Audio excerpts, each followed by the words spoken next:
les acteurs sont beaucoup plus... Déjà, par exemple, Tapha Tine est en train de préparer son combat. Il prépare un combat en MMA. Face à Benz. C'est ça, il fait de la préparation physique, de la préparation tactique et technique.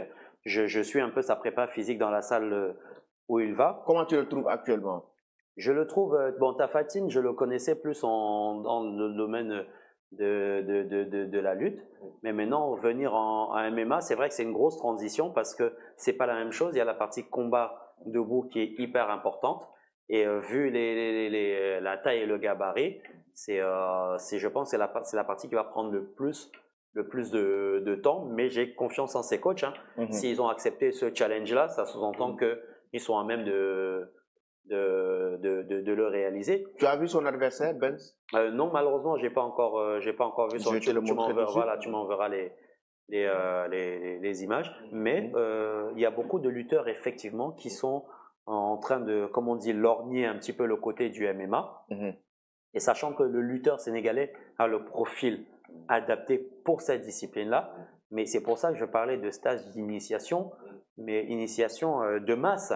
C'est pas 2-3 personnes qu'on va prendre ou 2-3, on va appeler les copains qui vont venir avec leurs élèves. C'est vraiment une initiation de masse. Je me rappelle en 1975-76, quand la boxe française savate arrive au Cameroun, les stages étaient organisés dans les écoles.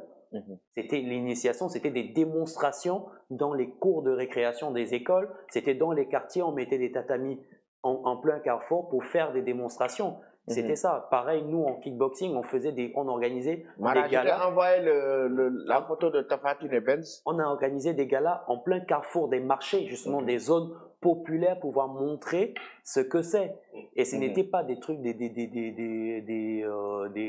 trucs de combat, c'était des démonstrations, des assauts où vraiment on montrait la panoplie technique qu'il peut y avoir et on expliquait ce que c'est. Et après, on orientait en fonction de la localité. Si vous êtes intéressé, il y a tel club qui pratique, il y a tel club qui pratique, allez dans ces directions-là. Et c'est ce qu'il faut faire avec le MMA. Parce que le MMA, on le voit à la télé. On le voit grâce au Tafsir, au Kaila et Tidiane, Blindé, qui pratiquent, mais malheureusement ne combattent pas sur le territoire. Et aujourd'hui, Kaila a commencé à donner des cours en ville, il donne à des petits jeunes. Mais sauf que parmi ces petits jeunes, c'est qui? C'est des petits jeunes d'une classe assez élevée, alors que les vrais fans, c'est ceux qui sont dans les banlieues, c'est ceux qui sont dans les petits quartiers. Mais il faut que MMA Sénégal se rapproche de tout ça. Et qui encadre ces petits jeunes-là? Ce sont les clubs. Ce sont les clubs. Et c'est se rapprocher de ces clubs. C'est de se rapprocher de tous les clubs qui... Rien n'avancera sans la collaboration. Je vais reprendre une phrase que mon père dit toujours, c'est que le poing fermé sera toujours plus fort qu'une main ouverte.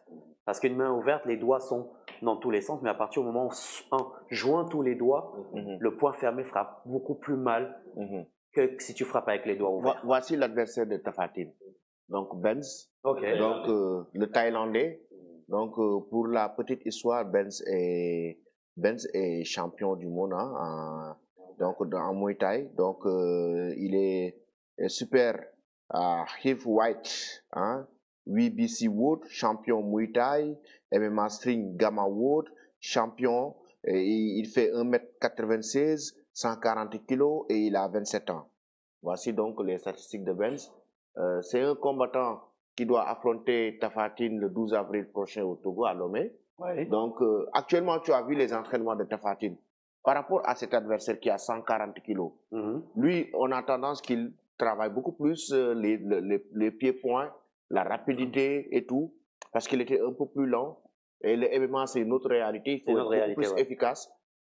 Aujourd'hui, quelle sera la meilleure stratégie pour lui pour remporter ce combat? Quand on a un adversaire qui est supérieur sur le plan technique que soi, on va devoir tout miser sur la force. On va devoir tout miser sur la force. On a un striker apparemment en face. Striker, c'est-à-dire quelqu'un qui combat debout, qui a fait du Muay Thai ou du kickboxing. Donc la force de Blindé va se jouer de Tapha Tine, je pense à Blindé. De Tapha Tine va se jouer justement sur sa force. Je pense que Tapha Tine est plus grand. Il est plus grand, il est plus massif. Voilà, il est plus grand, plus massif. Donc, c'est de travailler sa lutte aussi, parce que la lutte peut être hyper importante pour Tafatine, mais surtout, c'est de la force. Quand on a un technicien en face, on n'a pas d'autre solution que sur un coup, de tout mettre. Parce que s'il est champion du monde de Muay Thai, qu'est-ce qu'il va faire? Debout, il va utiliser toutes les tactiques de Muay Thai.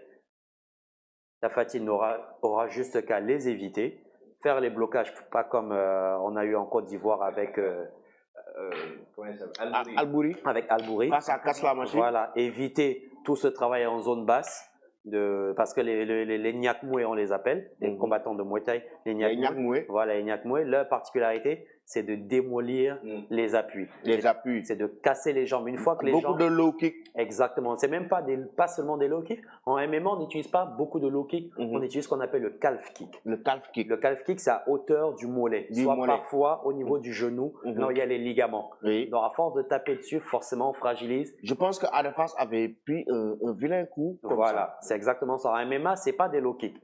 C'est pas des low kicks, c'est que des calf kicks, parce qu'un calf kick, c'est sur le côté du mollet, et ça, je vous garantis. Ça fait très mal. Ça fait horriblement mal. Potilo, il en a reçu. Oui, Potilo en a reçu aussi. Effectivement. Et quand on n'a pas l'habitude, on va en prendre 2, 3 sur le coup, on va pas le sentir, mais la minute de repos, quand on revient, là, les hématomes commencent à réagir. Donc, ce qu'il va devoir faire, lui, c'est d'éviter tout ça. De prendre des calf kicks. Exactement, c'est de prendre des calf kicks ou alors de les bloquer.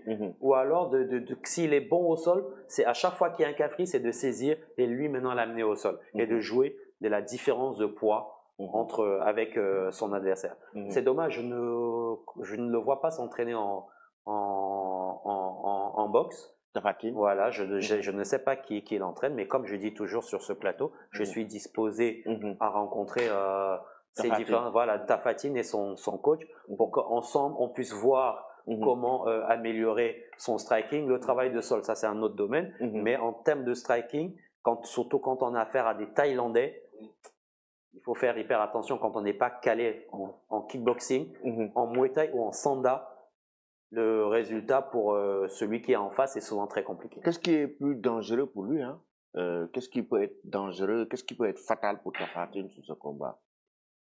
Tout peut être fatal en MMA, tout peut être fatal, ça peut partir ça peut être en quelques secondes, tout peut être fatal. C'est d'être prudent, je connais pas le game plan. Je vais un peu regarder les combats de Benz. À partir de là, je pourrais avoir une vraie analyse. Côté pied-point. Voilà. Je connaissais pas son adversaire. Côté Muay Thai, il est beaucoup plus allé. En tout cas, c'est un champion de Muay Thai. Donc ça veut dire qu'il est S'il est déjà champion de Muay Thai, ça sous-entend une très très bonne boxe. Une très debout. Et c'est là où Tafatine doit devoir travailler justement ses blocages, ses déplacements. Dans ces catégories, on ne bouge pas beaucoup. Donc du coup, on prend beaucoup de coups aussi. Voilà, donc c'est ce qui va devoir beaucoup travailler. Parce que les KO, ça coûte très cher. Un KO, c'est en termes de... On en a parlé avec Souleymane Baye. Donc, on a vu, par exemple, Bombardier qui prend un KO. Il se réveille, il demande à son entraîneur le combat démarre à quelle heure. On a vu d'autres KO, ou même son dernier combat avec le gars qui pousse les avions là. Qui tire les avions. Bombardier a pris un KO, il s'est réveillé du KO et il demande à son entraîneur en démarquant le combat. Il y a un autre cas où le gars il prend un KO. Le temps qu'il se réveille, il se met à se battre avec l'arbitre. Il se bat littéralement avec l'arbitre. On est obligé de le stopper pour dire ça y est, c'est fini. L'autre soleil expliquait aussi le gars, il prend un KO, on l'amène dans les vestiaires, il remet ses chaussures. Pour aller boxer. Il dit allez, le combat c'est quand on va aller boxer. Alors il a pris un KO il y a 15 minutes. Donc il paraît que le KO